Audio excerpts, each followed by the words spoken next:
It starts with a simple act. Alone in the silent house, you're drawn to an old radio, an antique you've never used. You switch it on. Static fills the room, a hum that vibrates in your chest. You turn the dial, searching for anything to break the silence. Fragments of distant lives flicker by, ads, music, sermons, none of them real enough. The static thickens as you reach a dead zone on the dial.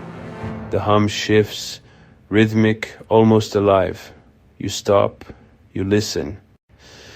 The static pulses, ancient and hypnotic. A voice emerges, a man's, deep and calm, impossibly close. Good evening, he says. You're listening to the final broadcast. True crime stories that matter, the ones happening now, the ones happening to you. You should turn it off, but you can't.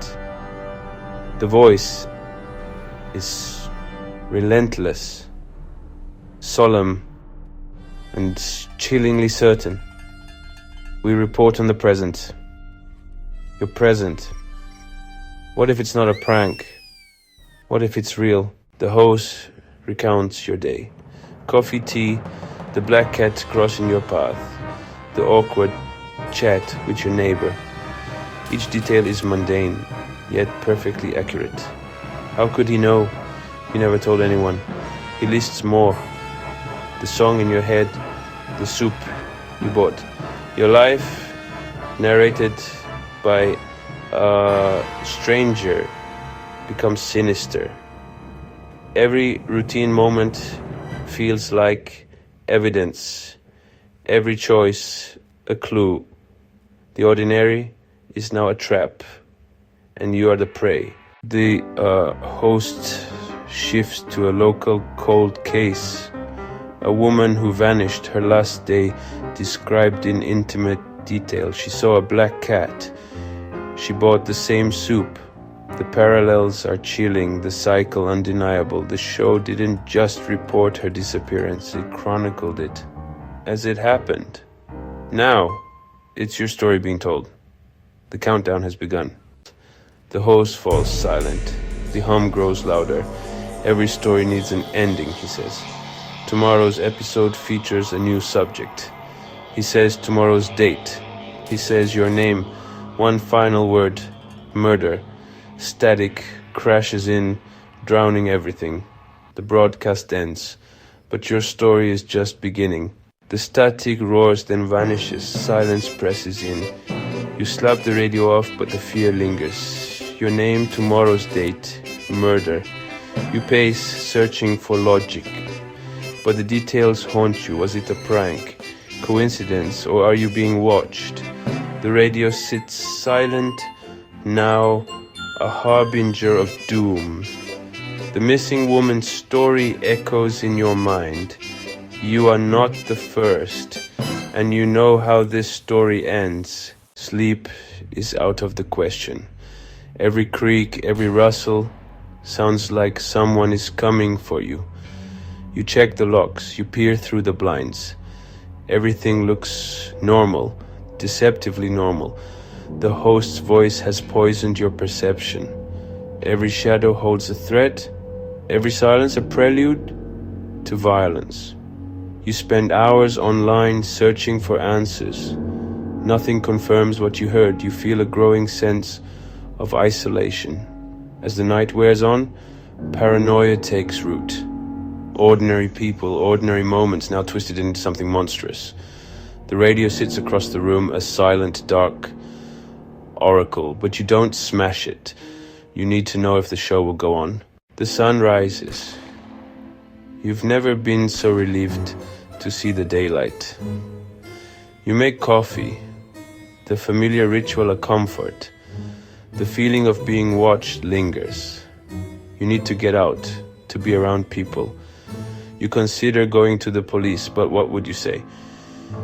You decide to go to the public library. Your plan is simple. Find out more about that old case, the missing woman. It's a desperate grasp for logic.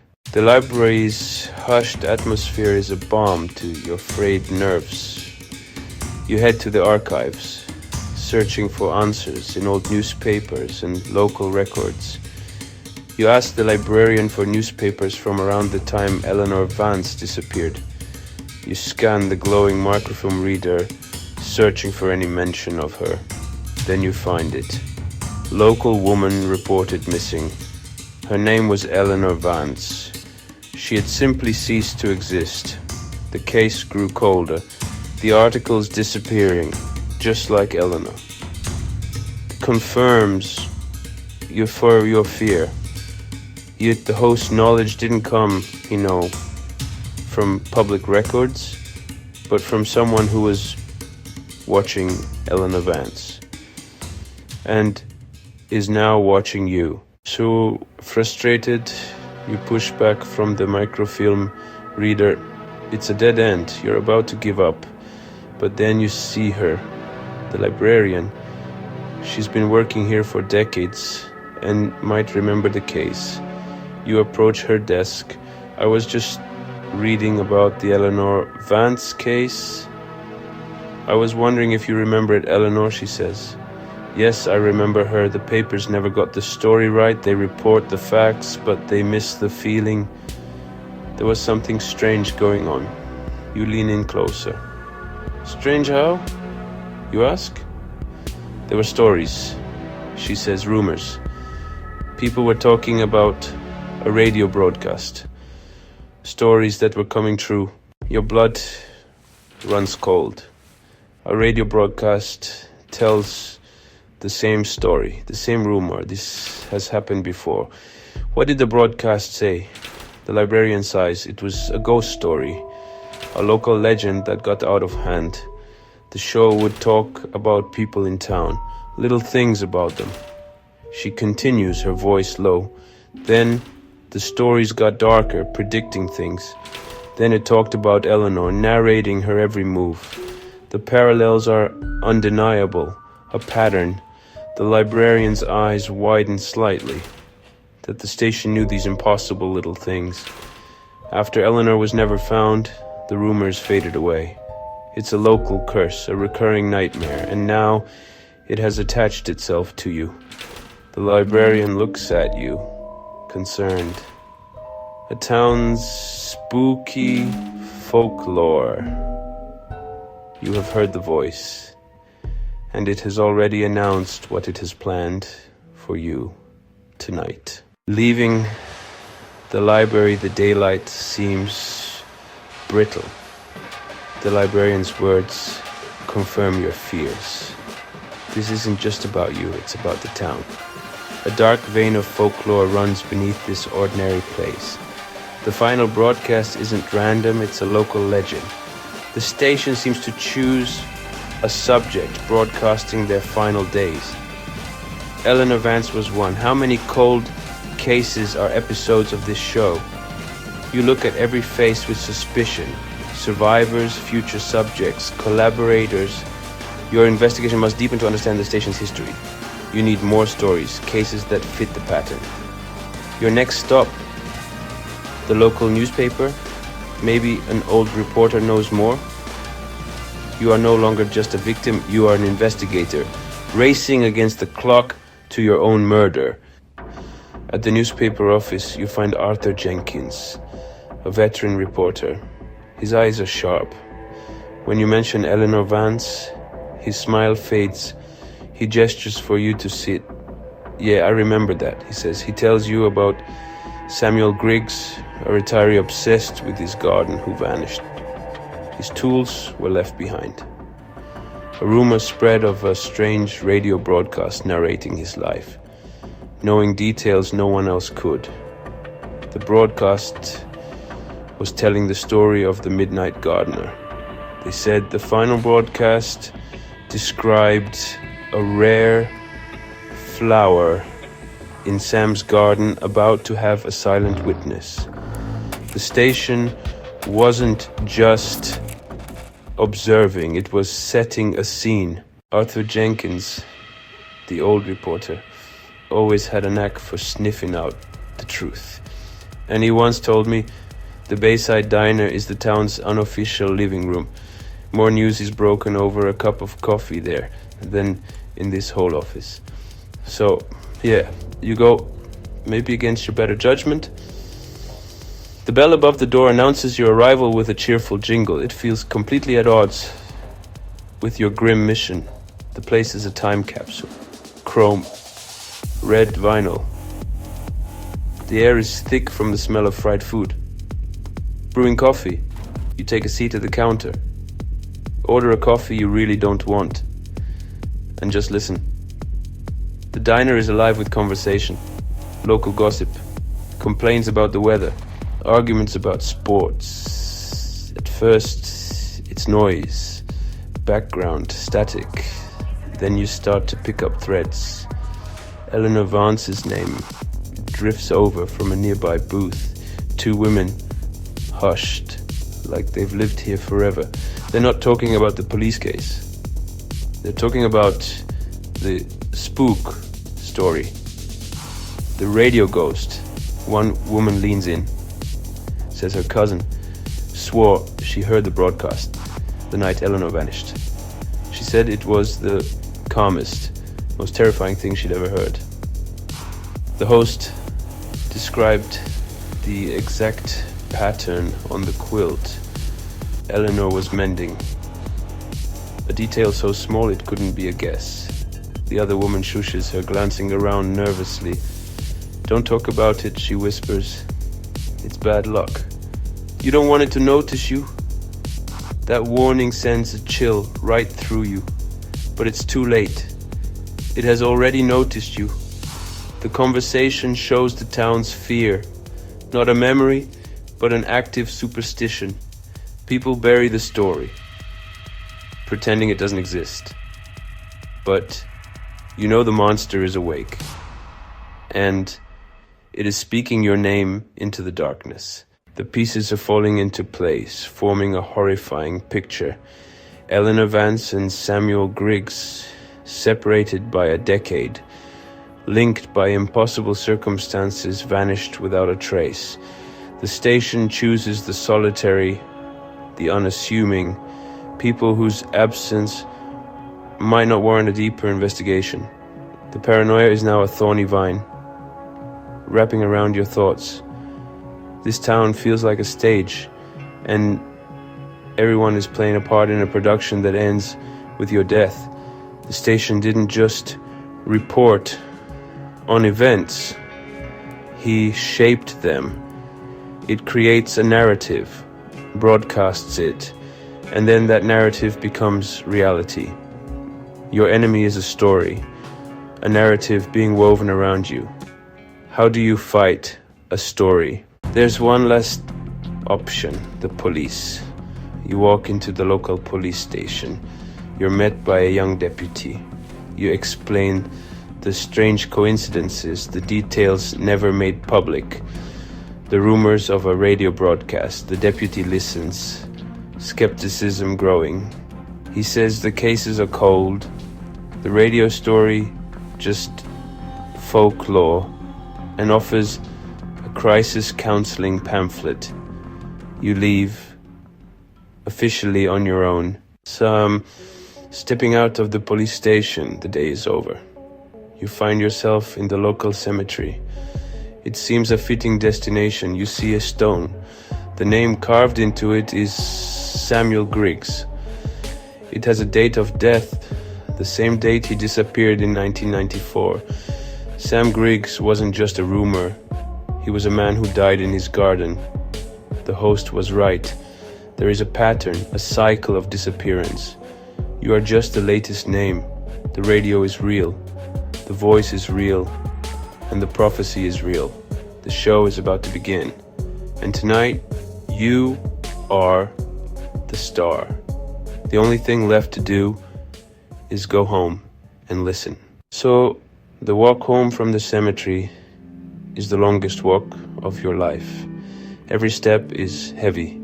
The familiar streets are no longer comforting. The faces of the few people you pass are shrouded in shadow. You pull your collar tighter, a useless gesture against the chill that comes from within.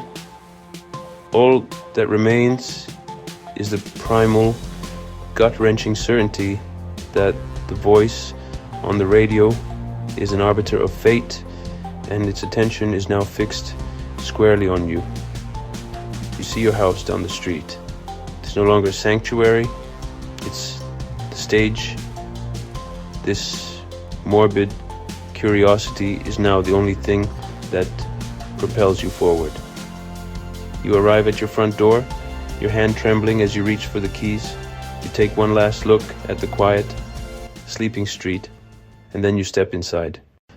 The house is colder and quieter than you remember. The silence is absolute. Your eyes are drawn to the corner where the radio sits, a dark box holding infinite power. It feels like a malevolent oracle. Your fingers hover over the power knob. You turn the knob. The radio hums to life. Static fills the air. You turn the dial slowly. The static shifts. The heartbeat of the station. The broadcast is about to begin. There is nothing left to do but listen. The room is dark. The static pulses. And you wait for the voice to emerge. The static recedes. The low hum remains, vibrating in your chest. And then the voice. It's exactly as you remember. Calm, deep, and utterly devoid of emotion. Good evening, the host says, and welcome back to the final broadcast. The show that tells the stories that need to be told. Tonight, we have a special presentation, a story we've been following closely, a story that reaches its conclusion tonight. He doesn't say your name, not yet. He's a master of suspense. He begins by recapping your day, a trip to the library, a conversation, a visit to the newspaper, every step a confirmation of the path they are on, by Eleanor Vance, by Samuel Griggs. He details your afternoon, not just your actions, but your feelings. It's a violation of the deepest kind. You feel exposed, stripped bare. And so, our subject returned home. The host continues. They walk through the door, not to hide, but to listen, to hear the end of their own story. He's right. You are playing your part perfectly. Are you making these choices, or are you simply following his script? The question is horrifying. The broadcast shifts. The host describes the room you are in right now. The only light comes from the radio. The house is silent. He talks about the sounds of the house, sounds you hadn't even noticed. The refrigerator, the floorboards, the wind. He begins to predict your physical reactions. Your heart is pounding.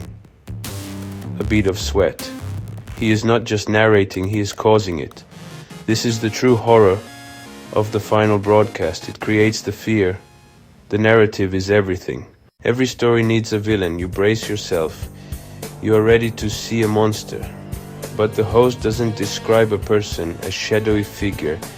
Instead, he begins to talk about the house itself. Sometimes the threat has been there all along. The killer isn't a person, it's the house. The narrative isn't about a home invasion, it's about a tragic, mundane accident. The real threat was humming in the walls around you. The host describes a faint, acrid smell beginning to fill the air. The house is turning against you, orchestrated by the unseen director on the radio. And now for the final detail, the detail that ensures our subject will not escape. Silence like burning wires. Earlier today, the police station, keys left on the counter. He remembered old stories about the house, rumors of faulty wiring. He decides to drive by. The pieces snap with a sickening click. A spark will be the catalyst. The one person coming to help will kill you. A tragic accident, the host says. A terrible confluence of events. It is a story. A firm, loud knock. Police! Is anyone in there? I smell smoke. The deputy's voice. Your unwitting executioner. The knock on the door shatters the broadcast spell, slamming you back to reality. Police, is anyone in there? I smell smoke. The radio host's narrative has manifested on your doorstep. The story is no longer just words. It is a real physical presence poised to unleash the ending he wrote for you.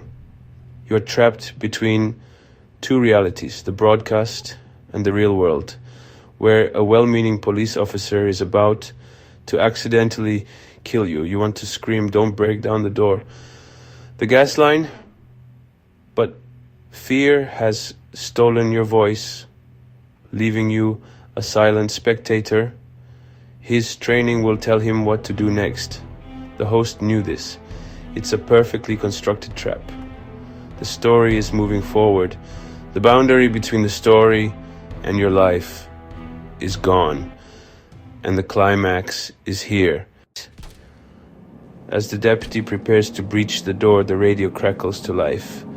A chorus of whispers, voices swirling within the static, fragments of names. It's the voices of the other victims, a choir of the disappeared. They have become part of the station itself. Their stories absorbed into the static. They are not a warning, but a welcome. The radio is not just a transmitter, it's a receiver, a vessel for souls. This is the true nature of the curse. It captures lives, turning people into stories, looping in the void. You face an eternity as a ghost in the machine. The whispers grow louder. The future is breaking down your door. The station has come to claim you. This documentary, this video you are watching right now is your radio. I am your host. Think about it for a moment. Have you been watching alone? Is it late? Does the house feel a little too quiet? I've been telling you a story about a radio station that predicts the listener's murder. Eleanor Vance, Samuel Griggs, the pattern, the cycle. I have been narrating a nameless subject, drawing you deeper into their fear, into paranoia, making you a spectator.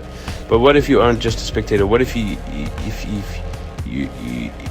you're the subject? I've described turning the dial on an old radio, the chill of hearing a voice that knows your secrets, the mounting dread as you uncover a town's hidden history. These feelings might feel familiar. I have carefully planted them in your mind. I have been building a narrative of fear, and you, the viewer, have been my sole focus, my audience of one. Look around the room you're in. Notice the way the shadows fall. Listen, the hum of your computer, the faint sigh of the wind outside. Are these just innocent details, or are they part of a larger story being written right now for you? The story I've been telling isn't just about some fictional listener. It's about you listening to me, watching this screen, following my words, letting my narrative seep into your reality. The line between story and storyteller, audience and subject is thinner than you think. The right voice, the right words, the right atmosphere of suggestion. You came for a spooky story on YouTube, but what if the story came for you? What if this video isn't just about the final broadcast? What if this video is the final broadcast and its subject has been you all along? Perhaps you think this is just a clever trick, or maybe it's a warning. Think of all the other people watching this video right now, all sitting in their own rooms, in their own homes, each one an island, all listening to the same tale.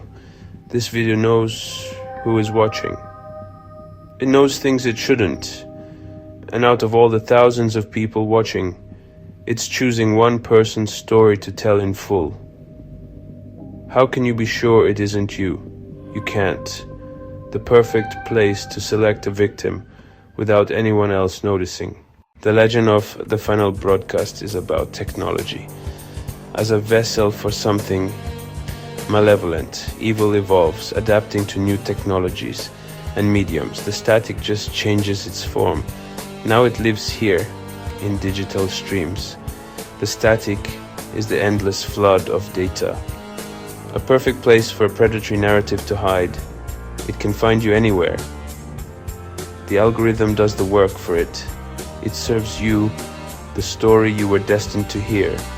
This documentary is now part of that legacy. And now the pattern knows you. The story is now in your head, waiting for the host to begin a new story. Your story. So, what happens next? For the person in our story, the one listening to the radio with the deputy at the door. The ending was written, a tragic accident, a story concluded. Their voice would join the whispers in the static, their tale becoming a warning for the next victim. But what about you? Your story has just begun. I have been your host. I have set the stage. I have introduced the premise. And now I am leaving you here in your room with this knowledge, with this fear. This is where our documentary ends, but the broadcast continues. The real broadcast, the one that is happening right now. You may not hear it, you may not see it, but it is there. It is watching, it is learning, and it is choosing its next subject from the millions of people who just finished watching this video. It is looking for the right person, someone who is a little lonely, someone who is a little scared, someone who will be susceptible to the narrative.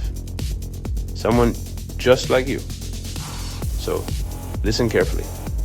In the silence after this video ends, in the dead air of your room, you might just hear something, a faint hum, a low pulse, the beginning of a new broadcast, and a voice, a calm, deep, and measured voice. And it might just start by saying, "Good evening, let's turn to today's events." The day began, as it often does, with a simple choice: to watch a video online, a video about a radio station that predicts your murder.